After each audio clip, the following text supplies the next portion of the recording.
É tão bom quando nós meditamos na palavra de Deus e Deus fala conosco, porque nos sentimos fortalecidos. Que você seja aqui hoje, nesse Evangelho de João, capítulo 12. Vamos pedir que Deus nos dirija. Meu Pai, que essa palavra venha a cimentar a fé em nós e nos dar e gerar em nós um novo nascimento, a salvação, a força para te seguir, servir e honrá-lo com as nossas vidas. Em nome de Jesus. Amém. Lá no versículo 1. Foi, pois, Jesus 6 dias antes da Páscoa a Betânia, onde estava Lázaro, o que falecera, e a quem ressuscitara dentre os mortos. Fizeram-lhe, pois, ali uma ceia, e Maria servia, e Lázaro era um dos que estavam à mesa com ele. Então Maria, tomando um arratel de unguento, de nardo puro, de muito preço, ungiu os pés de Jesus e enxugou-lhes os pés com seus cabelos, e encheu-se a casa do cheiro do unguento. Então, um dos seus discípulos, Judas Iscariotes, filho de Simão, o que havia de traí-lo, disse: Por que não se vendeu esse unguento por 300 dinheiros e não se deu aos pobres? Ora, ele disse isso não pelo cuidado que tivesse dos pobres, mas porque era ladrão e tinha bolsa e tirava o que ali se lançava. Disse, pois, Jesus: Deixai-a, para o dia da minha sepultura guardou isso. Aquele unguento era um vaso pequenininho que com certeza ela foi economizando, guardando para algum fim, né? Possivelmente o casamento. 300 dinheiros significava 300 dias de trabalho. Era muito dinheiro naquela época. Então, era um valor muito grande, muito elevado. Mas ela não achou desperdício deitar todo aquele perfume aos pés do Senhor Jesus. Pelo contrário, ela fez aquilo por um prazer. Então, assim é a oferta da pessoa quando ela apresenta a Deus com alegria, com amor. Ela apresenta por satisfação, porque ela quer expressar para o seu Senhor o amor que ela sente por ele. Assim como a mãe, o pai, ou o filho, ou a filha, o familiar quer presentear aquele a quem ele ama. Ele vai fazer o quê? Vai procurar o melhor presente, o que vai simbolizar, expressar aquele amor que ele tem por aquela outra pessoa. Assim foi ela. Mas olha quem se manifestou logo a seguir. Judas, repreendendo a mulher porque ela poderia ter vendido aquele vaso e dado aquele dinheiro aos pobres, porque na verdade ele queria roubar. O Bispo Macedo diz no comentário do versículo 5 o seguinte: o valor do perfume foi rapidamente calculado por Judas. 300 denários ou dinheiro representava cerca de 10 vezes mais o valor que ele aceitaria para trair Jesus. Judas disfarçou o seu desejo desmedido de roubar aquela oferta com um suposto altruísmo. Note que, assim como aconteceu com Maria, que teve seu tão nobre ato censurado justamente por um discípulo, nossas atitudes de fé podem ser reprovadas por pessoas próximas a nós. No entanto, da mesma forma que o Senhor a aprovou e isso foi suficiente a ela, devemos buscar a aprovação dele e não dos outros, se quisermos lhe agradar. Então, esse é o exemplo da qual nós devemos padronizar a nossa vida. E aí, ele diz no 7, o comentário: para o dia da minha sepultura, reis e sacerdotes recebiam unção especial para cumprir suas funções. Assim, o gesto de Maria serviu para ungir o Cordeiro de Deus alguns dias antes dele ir para o altar do sacrifício, isto é, a cruz. Em seguida, ele assumiria o ofício de sumo sacerdote perpétuo do reino de Deus. Nas Escrituras, vemos outros casos de pessoas que, por causa da fé, não retiveram o que era valioso apenas para si mesma. O jovem que ofereceu 5 pães e 2 peixes para alimentar a multidão e José de Arimateia, que deu o sepulcro de sua família para sepultar o Salvador. São exemplos disso. Ninguém perde ao honrar a Deus, pois tudo o que é ofertado a Ele é preservado e mantido em alta estima na eternidade. Por isso que aquilo que você está fazendo para Deus, você pode ter certeza que quem vai honrar você é Deus. Mas quando nós queremos apresentar a Deus algo que queremos agradá-lo, então nós não esperamos nada em troca. Isso você pode ver no sacrifício do Senhor Deus, quando ele ofertou a Jesus Cristo. Ele não esperava nada em troca. Ele não esperava que os homens reconhecessem o que ele estava fazendo. Ele simplesmente fez porque ele sabia que muitos iriam aceitar esse sacrifício e iriam entregar as suas vidas também como sacrifício, como o Senhor Jesus fez. No 8. Porque os pobres sempre o tendes convosco, mas a mim nem sempre me tendes. E muita gente dos judeus soube que ele estava ali, e foram não só por causa de Jesus, mas também para ver a Lázaro, a quem ressuscitara dentre os mortos. E os principais sacerdotes tomaram deliberação para matar também a Lázaro. Agora Lázaro se tornou também um próximo alvo daquele grupo de religiosos, porque Lázaro se tornou como uma marca, né? Um homem que ressuscitou dentre os mortos. Então se tornou algo que ficou notório para todos que ouviam. Falava, então realmente ele é o Cristo, porque se até ressuscitando mortos está, então agora temos que acabar com esse milagre. Para você entender como que fica a cabeça de uma pessoa que está perturbada, né? Esses sacerdotes, esses homens de Deus aqui, estava completamente perturbado. Para você entender como fica a cabeça de uma pessoa que ela está entregue aos desejos do coração dela, ao ódio que ela alimentou no coração dela, ela perde o juízo, né? Aí o 11, porque muitos dos judeus, por causa dele, iam e criam em Jesus. No dia seguinte, ouvindo uma grande multidão que viera à festa, que Jesus vinha a Jerusalém, tomaram ramos de palmeiras e saíram-lhe ao encontro, e clamavam, Hosana, bendito o Rei de Israel que vem em nome do Senhor. E chamou Jesus, e achou Jesus um jumentinho, e assentou-se sobre ele, como está escrito, não temas, ó filha de Sião, eis que o teu rei vem assentado sobre o filho de uma jumenta. E os seus discípulos, porém, não entenderam isto no princípio, mas quando Jesus foi glorificado, então se lembraram de que isso estava escrito dele e que isto lhe fizeram. Então, tudo que naquele momento os discípulos estavam vivendo, né, e principalmente quando o Senhor Jesus declarava que ele iria morrer e ressuscitar ao terceiro dia, aquilo não entrava no entendimento deles. É como se houvesse um bloqueio. Hoje não é diferente também. Por exemplo, às vezes o pastor está pregando, falando uma mensagem que é muito forte, vai ajudar aquela pessoa a se levantar, a se fortalecer, a mudar de vida. Mas às vezes a pessoa está tão preocupada que ela quer oração, ela precisa da oração, ela quer que o pastor ore por ela quer escrever um papel, um pedido, deixar um pedido, quando isso é o menos importante. O mais importante é você entender a palavra de Deus, entender o significado dela e principalmente pegar o espírito dessa palavra para que esse espírito da palavra transforme você, te fortaleça, te dê força para você vencer as suas lutas. Então, lá no 17, a multidão, pois, que estava com ele, quando Lázaro foi chamado da sepultura, testificava que ele o ressuscitara dentre os mortos. Por isso também a multidão lhe saiu ao encontro, porque tinha ouvido que ele fizera esse sinal. Disseram, pois, os fariseus entre si, vedes que nada aproveitais?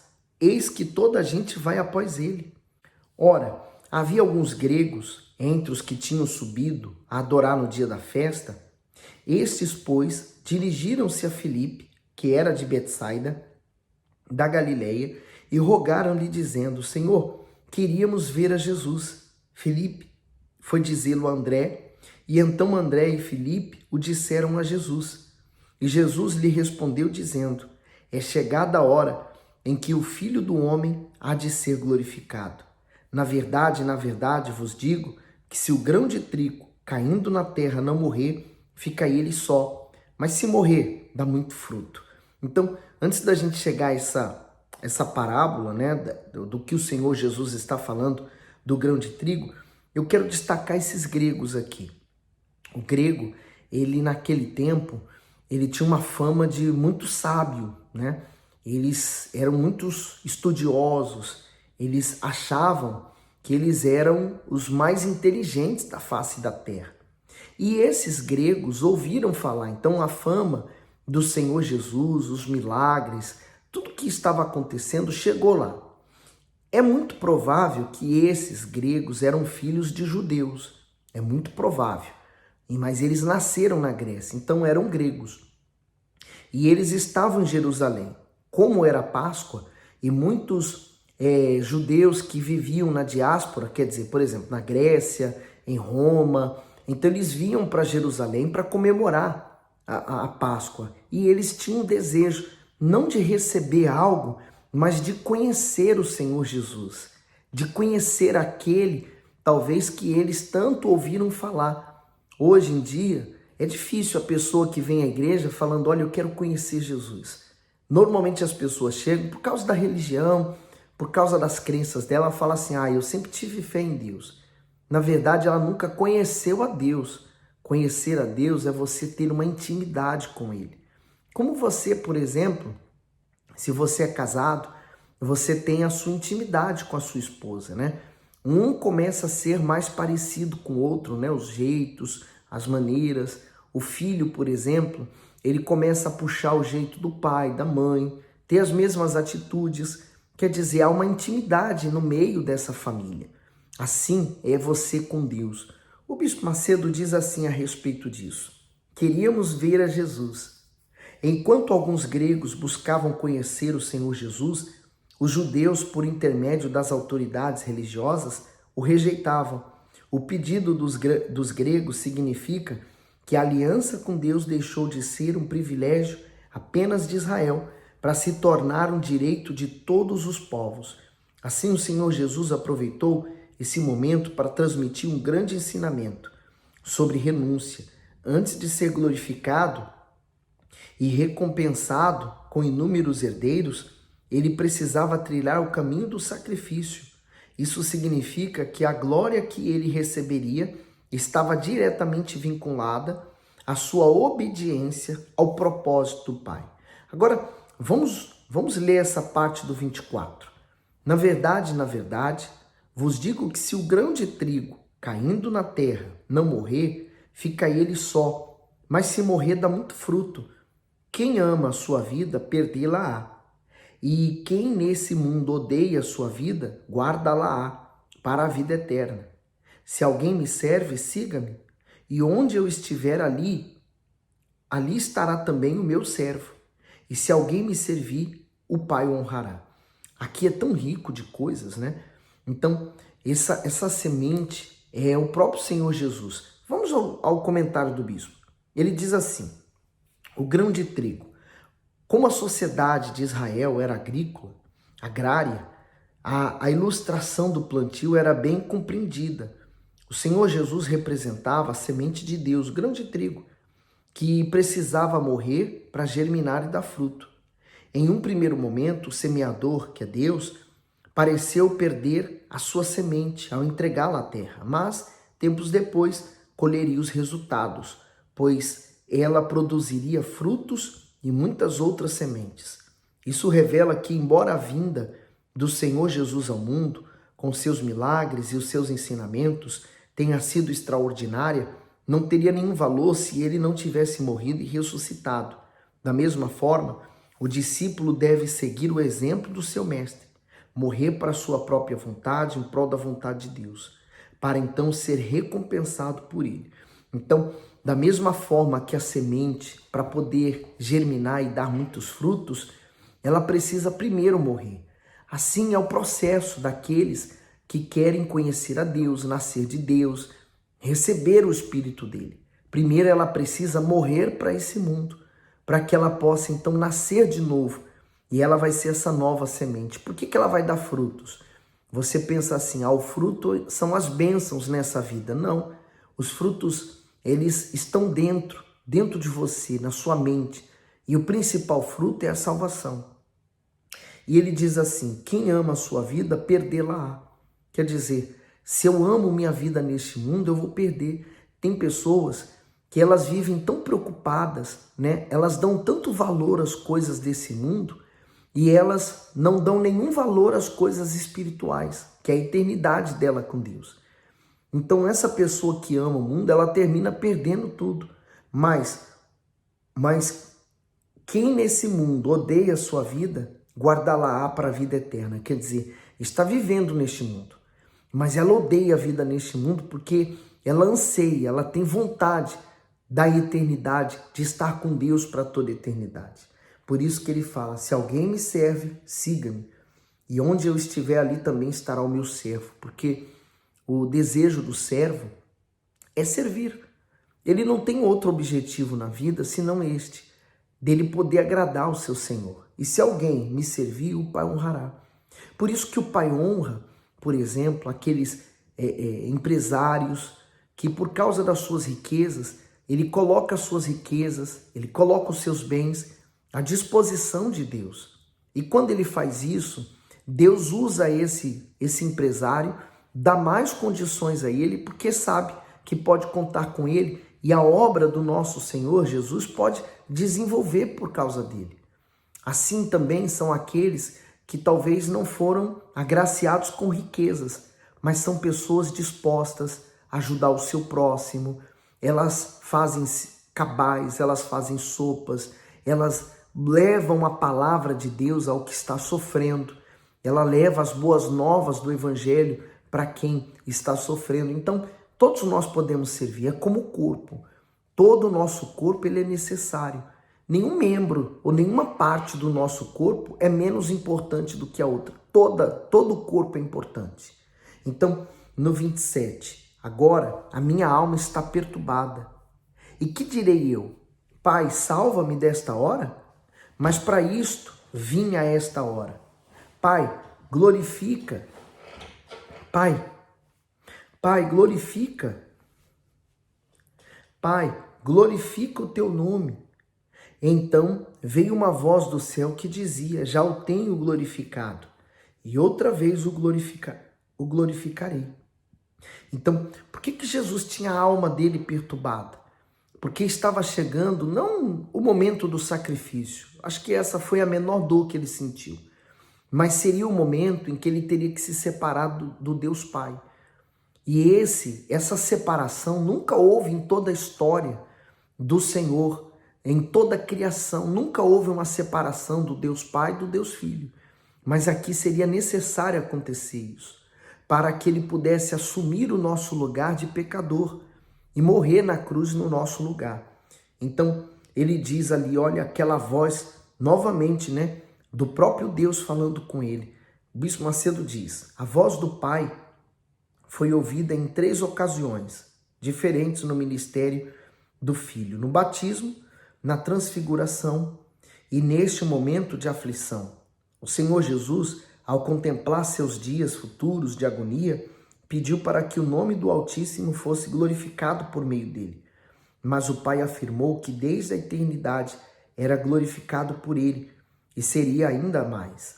Essa glória vinha da obediência incessante do Filho, que iria atribuir ao Pai exaltação ainda maior assim que concluísse suas obras no mundo e vencesse a cruz.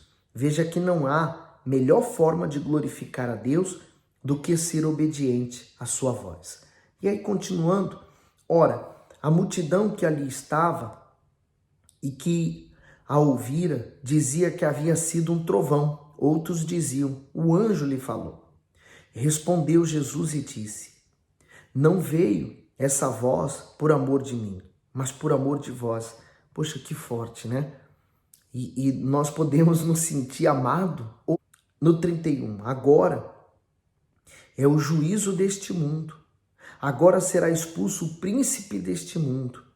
E eu, quando for levantado da terra, todos atrairei a mim. E dizia isto significando de que morte havia de morrer. Respondeu-lhe a multidão: nós temos ouvido da lei que o Cristo permanece para sempre. E como dizes tu que convém que o Filho do Homem seja levantado? Quem é esse Filho do Homem? Disse-lhes, pois, Jesus: a luz ainda está convosco por um pouco de tempo. Andai enquanto tendes luz, para que as trevas não vos apanhem. Pois quem anda nas trevas não sabe para onde vai. Enquanto tendes luz, crede na luz, que sejais filhos da luz. Estas coisas disse Jesus, e retirando-se, ocultou-se deles. Então, é aquilo, né?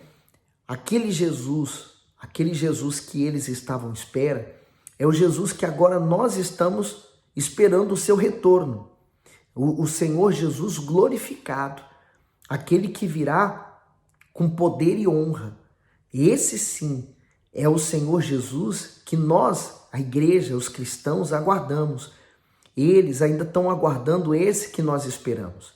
Infelizmente, muitos estão morrendo sem a salvação, por causa desse orgulho bobo deles, né? Mas hoje nós temos esse grande Deus que irá voltar com todo o poder e glória. Ele diz assim agora, no 37. E ainda que tinha feito tantos sinais diante deles, não criam nele, para que se cumprisse a palavra do profeta Isaías que diz: Senhor, quem creu na nossa pregação? E a quem foi revelado o braço do Senhor? Por isso, não podiam crer. Então Isaías disse outra vez: cegou-lhe os olhos e endureceu-lhe o coração, a fim de que não vejam com os olhos e não compreendam no coração, e se convertam, e eu os cure. Isaías disse isso quando viu a sua glória e falou dele. Por isso, quando você ouvir a palavra de Deus, seja dirigida por um homem de Deus, ou seja, quando você vai meditar na palavra de Deus, tenha o cuidado de abrir o seu coração, para que Deus possa entrar nele e efetuar, fazer gerar a salvação no seu interior. Olha o 42. Apesar de tudo, até muitos dos principais creram nele, mas não o confessavam por causa dos fariseus, para não serem expulsos da sinagoga. Sabe o que eu vejo nesse 42, no versículo 42? O resultado de muitas pessoas hoje, que às vezes vêm para a igreja, mas elas não querem que ninguém saiba que ela é da igreja. Então ela se converteu, mas só um pouco. Elas se entregaram, mas só um pouco. Não foram completamente ainda. Elas não assumiram 100% a fé delas. Aí diz assim, né? E quem me vê a mim, vê aquele que me enviou. Eu sou a luz, no 46. Eu sou a luz que vim ao mundo para que todo aquele que crê em mim não pereça nas trevas. E se alguém ouvir as minhas palavras e não crer, eu não julgo, porque eu vim não para julgar o mundo, mas para salvar o mundo. Então, nessa primeira parte, e nós ainda estamos vivendo nessa era da graça, o Senhor Jesus não veio para julgar, mas há um momento em que ele vai vir para julgar. E aí é a época das trevas. Nós ainda estamos com a luz, quer dizer, na época da graça, do Espírito Santo. Mas quando vier a noite, né, como ele fala aqui, então na noite já era. Aqueles que tinham oportunidade perderam, esgotaram. E vai ser a altura do arrebatamento, onde o Senhor virá buscar a sua igreja. E aí vai entrar a época do anticristo, aquele que vai reinar com mão de ferro. E ninguém vai poder adorar a Deus. Quem quiser, de fato, se salvar e buscar a Deus, vai pagar com a própria vida. No 48. Quem me rejeita a mim e não receber as minhas palavras, já tem quem o julgue, a palavra que tenho pregado. Essa o há de julgar no último dia. E aí você pergunta assim, então eu posso esperar para esse último dia, mas será que você vai ter tempo? Quantas pessoas, por exemplo, que você conhece, que num dia estavam vivos, no dia seguinte morreram? Muitas dessas pessoas até do coração morrem instantaneamente. Jogadores de futebol, por exemplo, no campo de futebol caem quando vão ver, foi uma paragem cardíaca e eles morreram naquele momento. Muitos outros, por causa do vírus que apanharam, não tiveram, né, a resistência no corpo, foram entubados e depois nunca mais voltaram à vida. Então, você não sabe se você vai ter tempo para se arrepender, de buscar Deus. Então, você não pode brincar com essas coisas. Se você tem que tomar uma decisão sobre a sua entrega a Deus, tem que ser já. Ele diz assim no 49, porque eu não tenho falado de mim mesmo, mas o Pai que me enviou, ele me deu mandamento sobre o que hei de dizer e sobre o que hei de falar. E sei que o seu mandamento é a vida eterna. Portanto, o que eu falo, falo como o Pai me tem dito. Então, e o Senhor Jesus, tudo que ele falava de acordo com o que o Pai queria que ele falasse. Se você ver que essas mensagens é o próprio Deus falando com você, você ao terminar esse evangelho e essas leituras todas, você pode ter certeza, você já não vai ser mais o mesmo. Você não vai ser a mesma pessoa. O Espírito Santo está moldando você. Você tem agora nesses áudios todos uma maneira de você espelhar a sua vida a partir de hoje. Se você nunca teve uma referência de pai, de mãe, mas agora você tem a referência da palavra de Deus para guiar a sua vida, tá bom? Que Deus abençoe e ilumine você.